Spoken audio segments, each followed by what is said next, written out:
आजच्या या प्रवेश सोहळ्यासाठी मंचावर उपस्थित आदरणीय गिरीश भाऊ, म्हणजे मी आतापर्यंत भाऊंना काकाच म्हणत होती, अगदी पप्पांसोबत पप्पा आणि भाऊ सोबतच होते. आणि मंचावर उपस्थित भाऊ नाही, मी भाऊच म्हणते. मी अजून खूप लहान आहे वयाने, मला भाऊ म्हटलं तरी चालेल. नाही, भाऊच म्हणते. आपले भारतीय जनता पक्षाचे प्रदेश अध्यक्ष आदरणीय रवींद्रजी चव्हाण साहेब, मंचावर उपस्थित सर्व तोलामोलाचे ज्येष्ठ मार्गदर्शक आणि सर्व भारतीय जनता पक्षाचे पदाधिकारी आणि तात्यासाहेबांच्या सोबत असणारे आणि तात्यासाहेब गेल्यानंतर सुद्धा माझ्या म्हणजे एक बहिणीच्या नात्याने घट्टपणे भक्कमपणे उभे राहणारे माझे सगळे बांधव आणि भगिनींना खरोखर आपल्या सगळ्यांना नमस्कार आणि नतमस्तक. एवढ्या प्रचंड पावसात सुद्धा आपण इतक्या मोठ्या संख्येने आलात त्याबद्दल मी खरोखर आपले मनापासून धन्यवाद देते. बांधवांनो, आपल्या सगळ्यांना माहिती आहे 1975 पासून तात्यासाहेबांचा शेती आणि शेतकऱ्याच्या सोबत एक नाळ जोडलेली होती. 10 वर्ष ते आमदार होते आणि माझी देखील शैक्षणिक क्षेत्राच्या माध्यमातून असेल, शेतीच्या व्यवसायाच्या माध्यमातून असेल, माझी सुद्धा जनतेशी नाळ जोडलेली आहे. आणि मी राजकारणात नव्हती, पण आपल्या सगळ्यांना माझा राजकीय प्रवास माहिती आहे. गेल्या 3 वर्षापासूनचा माझा प्रवास आपल्याला ज्ञात आहे. पक्षाच्या वाईट काळामध्ये विपरीत परिस्थितीत माझी एंट्री झाली आणि मी पक्ष सांभाळला, जपला आणि कार्यकर्त्यांना सुद्धा जपलं. ह्या गोष्टीचा मला खरोखर अभिमान आहे.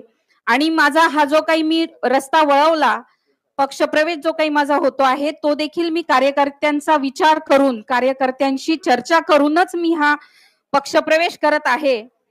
थोडासा बदल करताना थोडासा वैचारिक संघर्ष झाला, परंतु हा पक्षप्रवेश सोहळा जो काही आहे तो खरोखर माझ्यासाठी एक अभिमानाची गोष्ट आहे. कारण की पक्षाचे ध्येय धोरण अतिशय चांगले, पहिले राष्ट्र हा सगळ्यात महत्वाचा भाग आहे असे विचार असताना, आणि मी सुद्धा एक समाजसेवा जास्त करते, राजकारणापेक्षा माझी समाजसेवा जास्त आहे, हे आपण गेल्या 3 वर्षापासून बघितलं असेल. म्हणून मला असं वाटतं की हा माझा निर्णय अतिशय योग्य आणि चांगला मला मार्गदर्शक ठरेल. आणि मी आपल्या सगळ्यांना इथे शब्द देते, ज्या पद्धतीने आपली अपेक्षा असेल, एवढे कार्यकर्ते माझ्यावर विश्वास ठेवून जर का माझ्यासोबत येत आहेत, तर तुमच्या सगळ्या अपेक्षा, तुमच्या सगळे काही जे माझ्यावर विश्वास आहे, तो त्या विश्वासाला मी कधीही तडा जाऊ देणार नाही, हे मी आपल्या सगळ्यांना आश्वासन देते. आणि पक्षश्रेष्ठींचा आशीर्वाद राहीलच, त्यांचं वेळोवेळी मार्गदर्शन राहील. आपल्याला इथे थोडासा रुळायला वेळ लागेल, कारण की हा प्रवाह वेगळा, तो प्रवाह वेगळा होता.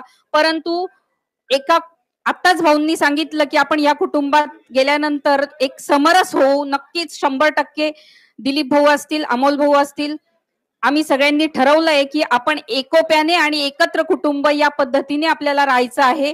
कारण की आपल्याला या पाचोरा भडगाव मतदारसंघाचा जो काही इतिहास आहे, जो काही वैचारिक वारसा आहे, संस्कृतीचा वारसा आहे, हा वारसा आपल्याला जपायचा आहे. म्हणून आम्ही सगळे 3 लोक एकत्र आलेलो आहोत. आणि पुढील भविष्यातही आम्ही ही जी एकजूट आहे घट्टपणे राहणार आहे, यात अजिबात शंका नाही. मी पुनश्च आपल्या सगळ्यांचे मनापासून धन्यवाद देते, कारण आपल्याला सकाळी 4 वाजेपासून आपण निघालेले आहात.